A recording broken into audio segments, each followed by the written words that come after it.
Hello, welcome back to my channel. और आज मैं काफ़ी दिनों बाद वीडियो बना रही हूँ क्योंकि मैं कुछ स्पेशल पर्पस से यानी सेल्फ ग्रोथ में मैं काफ़ी बिजी थी, इसलिए मैं काफ़ी दिनों बाद आपसे रूबरू हो रही हूँ। और आज का वीडियो बहुत ही इम्पोर्टेंट होने वाला है, बहुत ही इम्पोर्टेंट टॉपिक पर।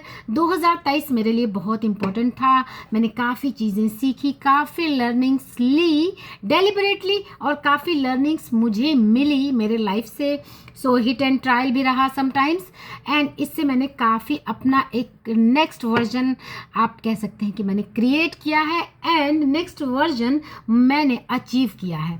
सो बहुत सारी चीज़ें मैंने सीखी है जो आने वाले वीडियोस में मैं आपको शेयर करूंगी, जो आपकी लाइफ को नेक्स्ट लेवल पर ऑफ कोर्स ले जाएंगी। जिसमें एक बहुत इंपॉर्टेंट बातें थी जिससे मैंने काफ़ी चीज़ें सीखी, एंड मैं आपको बता दूं काफ़ी सारी चीज़ें एक दूसरे से इंटरकनेक्टेड हैं। लॉ ऑफ अट्रैक्शन हो, जो डिस्पेंजा के प्रिंसिपल्स हों, नेवल गोडार्ड के प्रिंसिपल्स हों, इन सारी चीज़ों को मैं बताती हूँ एंड सारी चीज़ों को कोरिलेट करती हूँ, तो कहीं ना कहीं मुझे सारी चीज़ों का कनेक्शन नज़र आता है। एंड न्यूरो साइंस है, वो सारी चीज़ें एक दूसरे से कनेक्टेड हैं। मेरे बहुत स्पेशल रिलेटिव से मेरा रिलेशन अच्छा नहीं था, एंड वो रिलेशन ख़राब तब हुआ था जब मैं लॉ ऑफ अट्रैक्शन वगैरह को मैं जानती भी नहीं थी। And thanks to that lady कि जब ये सारी चीज़ें मेरी लाइफ में आई एंड धीरे धीरे मैंने सारी चीज़ों को पढ़ना जानना शुरू किया, तब मुझे समझ में आया कि ये सारी चीज़ें लॉ ऑफ अट्रैक्शन को के थ्रू ख़राब भी हो रही हैं। और जब मैंने लॉ ऑफ अट्रैक्शन को जाना तब मुझे समझ में आया कि ये सारी चीज़ें ख़राब क्यों हो रही हैं और इन्हें अच्छा कैसे करना है। और जो अंजना रितोरिया मैम कहती हैं कि फ्रीक्वेंसी लगती है, एफर्ट्स नहीं लगते। ये सारी चीज़ें जब आप पूरी स्टोरी समझेंगे, देखेंगे, वीडियो को अंत तक देखें, तो आपको समझ में आ जाएगा कि फ्रीक्वेंसी लगती है, एफर्ट्स नहीं लगते।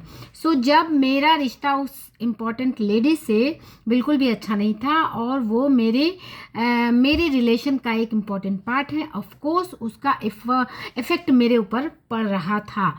सो मैं ये नहीं बताऊंगी कि who is that lady, it's my personal, just मैं आपको एग्जांपल दे रही हूँ क्योंकि ये आप अपनी लाइफ में भी अप्लाई कर सकते हैं।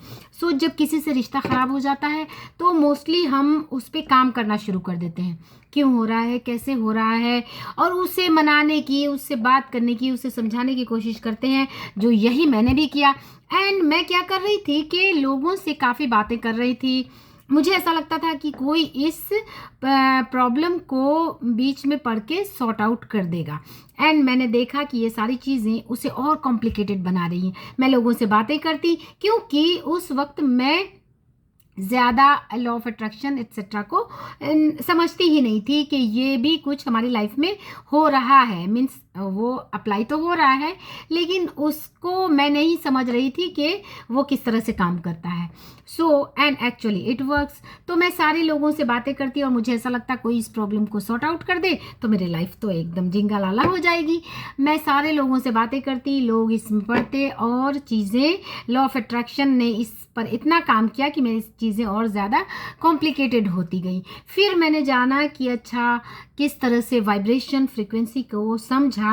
मैंने उस लेडी को अपने तौर पे वाइब्रेशनली, मैंने कुछ भी नहीं किया, कोई एफर्ट नहीं लगाए, वाइब्रेशनली फॉरगिव किया एंड वाइब्रेशनली आस्क्ड फॉरगिवनेस। क्योंकि आप किसी ने आपको हर्ट किया, देन आप उसको फॉरगिव कर देते हैं तो वाइब्रेशनली क्लीन होते हैं। बट समटाइम्स मे बी उस इंसान के दिल में भी अगर आपने कुछ ऐसा किया, then you have to ask forgiveness, और इसके लिए आपको सामने जाने की, बात करने की, बोलने की बिल्कुल भी ज़रूरत नहीं। मैंने ये सारी चीज़ें सिर्फ वाइब्रेशनली की। आस्क फॉरगिवनेस क्योंकि हो सकता है मुझसे भी कोई गलती हुई हो, मेरी किसी भी बातों से अगर किसी के दिल में नेगेटिव वाइब्रेशन आई है, देन उसके लिए I have to ask forgiveness. And मैंने उस लेडी को फॉरगिव किया क्योंकि मेरे दिल में भी बहुत सारी भावना थी, कि उसने मुझे हर्ट किया या उसने मुझे नीचा दिखाया एटसेट्रा, जो नॉर्मल लोग करते हैं। सो मैंने वाइब्रेशनली अपने आप को पूरी तरह से क्लीन किया। इट टुक टाइम, ये एक दिन में नहीं हो जाता है कि आप बोलेंगे कि मैंने माफ़ कर दिया, ऐसा नहीं होता, एक बार में नहीं होता। क्योंकि ये जो फीलिंग्स है, यानी कि किसी ने आपको दुखी किया, ये फीलिंग्स आपके लिम्बिक सिस्टम के थ्रू काम करती है, वो यानी आपके सबकॉन्शियस माइंड में चली जाती है।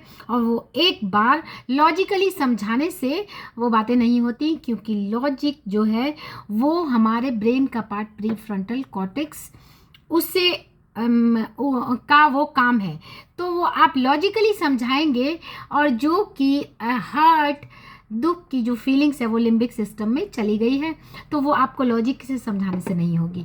You will have to repeat it again and again and again, and तब जाकर वो फीलिंग्स आपके दिल में, फीलिंग्स के थ्रू ही क्लियर करना पड़ेगा। यानी कि आपको किसी ने हर्ट किया है तो उसे फीलिंग्स के लेवल पे जाके ही रिलीज करना होगा, and you will have to forgive. और फॉरगिवनेस के लिए मैंने काफ़ी प्रैक्टिस की, वाइब्रेशनली अपने आप को पूरी तरह से प्योर बनाया। हर वो नेगेटिव जो डोर होती है दो इंसान के बीच, जब कभी झगड़ा हो जाता है, कभी आर्ग्यूमेंट हो जाती है, तो वो एक नेगेटिव वाइब्रेशन आ ही जाती है, उसे मैंने पूरी तरह से क्लीन किया। ये आपको दिखता नहीं है, लेकिन जिस तरह से एक डोर होती है दो इंसान के बीच बंधी होती है, उसी तरह से एक नाराज़गी, एक दुख की, एक हर्ट की जो वाइब्रेशन होती है दो इंसान को बांधे रखती है, उस वाइब्रेशन को मैंने क्लीन किया, उस डोर को मैंने कट किया। वो जो फिजिकल डोर होती है दो इंसान के बीच अगर बंधी हो तो उसे आप एक बार सिजर चला के काट सकते हैं, लेकिन वाइब्रेशनल डोर ना एक बार में बनती है और ना एक बार में टूटती है। मुझे काफ़ी समय लगा, एंड धीरे धीरे जैसे जैसे मेरी वाइब्रेशन क्लीन होती गई एंड मैं पॉजिटिव अफर्मेशंस देती गई, एक दिन ऐसा आया कि मुझे कोई एफर्ट नहीं लेने पड़े। मैं सिर्फ उस लेडी से मिलने गई, एंड उन्होंने इस तरह से मुझसे बात किया जैसे कि कुछ हुआ ही नहीं है। एंड आपको सुनकर बिल्कुल भी बिलीव नहीं होगा कि ये इसमें कितने काफ़ी समय लगा, काफ़ी समय इसी तरह से गुजरता गया, बीच में मैंने कोई एफर्ट नहीं लिए। और जैसे ही मैंने वाइब्रेशन को क्लीन किया, उसके बाद जो मैं कहती हूँ, नेविल गोडार्ड कहते हैं, अब्राहम हिक्स कहती है कि जब आप अलाइनमेंट में होते हैं तो मैनिफेस्टेशन इतना इजी होता है जितना कि ब्रश करना। इसी तरह से मैं इस रिश्ते के, इस फीलिंग्स के अलाइनमेंट में इतना आ गई कि मैंने इतना सा एफर्ट लिया। मैं सिर्फ उनके घर गई अपने बच्चे को लेके, and it was like nothing happened. और जब मैं लॉ ऑफ अट्रैक्शन को फॉलो नहीं कर रही थी, मैंने कितने एफर्ट्स लिए, मैं जाके उस लेडी से बातें करती और उसे समझाने की कोशिश करती, कन्विंस करने की कोशिश कर रही थी, लेकिन क्योंकि मैं वाइब्रेशनली क्लीन नहीं थी, मैंने उस लेडी को फॉरगिव नहीं किया था, मेरे मन में बहुत सारी बातें थी कि ये सारी प्रॉब्लम्स हैं उनकी कारण है, व्हाटएवर जो भी, तब मेरे एफर्ट्स बिल्कुल भी काम नहीं कर रहे थे। मैं बहुत कोशिश कर रही थी कि ये सारी चीज़ें अलाइन हो जाएं, और वो नहीं हो रही थी। एंड कितने लोगों ने, मैंने अपनी मम्मी को, अपने घर वालों को, बहुत सारे लोगों को इसमें इन्वॉल्व किया, एंड नथिंग वर्कड, कुछ भी काम नहीं कर रहा था। क्या काम किया? Only vibration. मैंने वाइब्रेशन को क्लीन कर दिया, अपने वाइब्रेशन को पूरी तरह से प्योर कर दिया।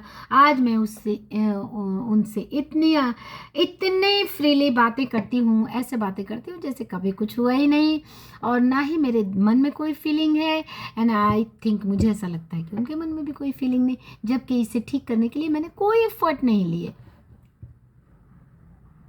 मैंने इतना सा एफर्ट लिया।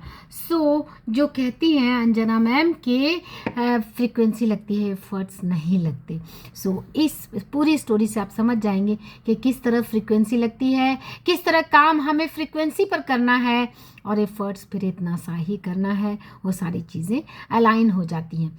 आई होप कि इस पूरी स्टोरी से आपको वाइब्रेशन का कॉन्सेप्ट समझ में आ जाएगा। इसे आप अप्लाई करें किसी भी रिलेशन पे, चाहे वो आपका बॉस से हो, वाइफ से हो, हस्बैंड से हो, बच्चे से हो, इसी को अप्लाई करें। जिस किसी रिलेशन में आप ग्लिच पा रहे हैं तो उस पे वर्क करने की कोई ज़रूरत नहीं। अपने वाइब्रेशन को क्लीन करें, जो विटाले कहते हैं अपनी बुक द ज़ीरो लिमिट्स में कि शिकायत मुझे है तो हीलिंग की ज़रूरत भी मुझे है। सो किसी से भी अगर आपको शिकायत है इस तरह की बातें, अपने वाइब्रेशन को 1 बाय 1 करके क्लीन करते रहें। जिस दिन आपका वाइब्रेशन पूरी तरह से क्लीन हो जाएगा, वो सारी चीज़ें जो आपको दिख रही हैं वो सारी चीज़ें बदल जाएंगी, क्योंकि यूनिवर्स आपको मिरर करता है। यानी आप जिस तरह की वाइब्रेशन पे हैं आपको बाहर वही सारी चीज़ें दिखेंगी। सो अपने आप पर काम करें, बाहर में आपको काम करने की ज़रूरत ही नहीं पड़ेगी। Hope you like my video. If you like my content, like share subscribe my channel. Thanks for watching.